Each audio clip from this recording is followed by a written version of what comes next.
हाय दोस्तों, आप सबका स्वागत है आपके चैनल भूतों का रहस्य। आज जो ये कहानी मैं आपको बताने जा रहा हूँ ये है भूतिया पेड़ की।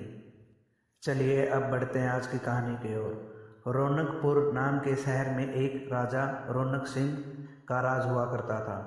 वो हमेशा अपनी प्रजा के हित में कार्य किया करता था। वहाँ की प्रजा बहुत खुश रहा करती थी।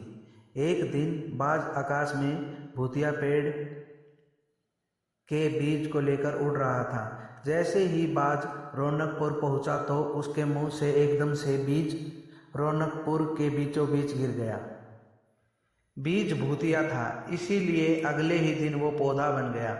वहाँ के स्थानीय निवासियों ने जब पौधा देखा तो वह हैरान रह गए, क्योंकि पौधा का रंग काला था।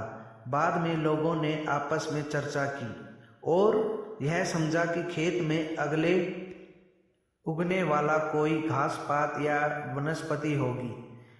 दूसरे दिन वो पौधा काफ़ी बड़ा हो गया। लोगों को और ज़्यादा दुविधा हुई कि एक ही दिन में ये पौधा इतना बड़ा कैसे हो गया। और लोगों ने तीसरे दिन देखा तो पेड़ और भी बड़ा हो गया। समय बीता और पेड़ बहुत तेज़ी से बढ़ता जा रहा था। लोग पेड़ के बारे में सोच सोचकर काफ़ी परेशान हो रहे थे। वो इस मामले को राजा के पास लेकर गए।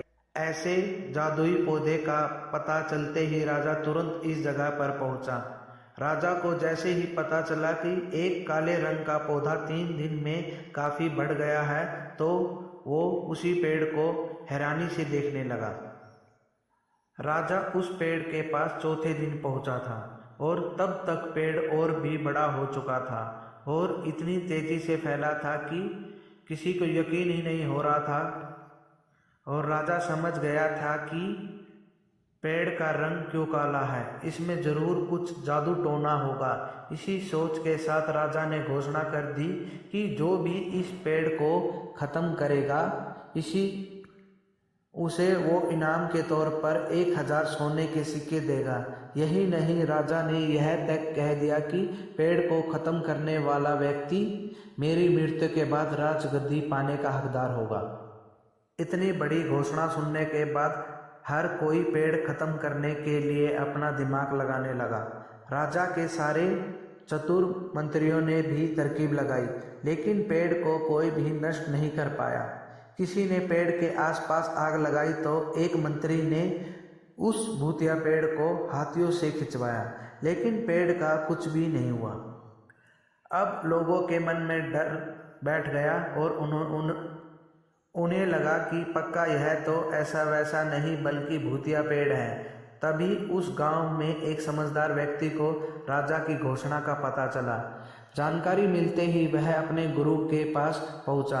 पेड़ के बारे में बताया गुरुजी को। गुरुजी ने अपनी ध्यान की शक्ति को एकत्र करके देखा और उससे पूछा, क्या तुम पेड़ को ख़त्म करना चाहते हो?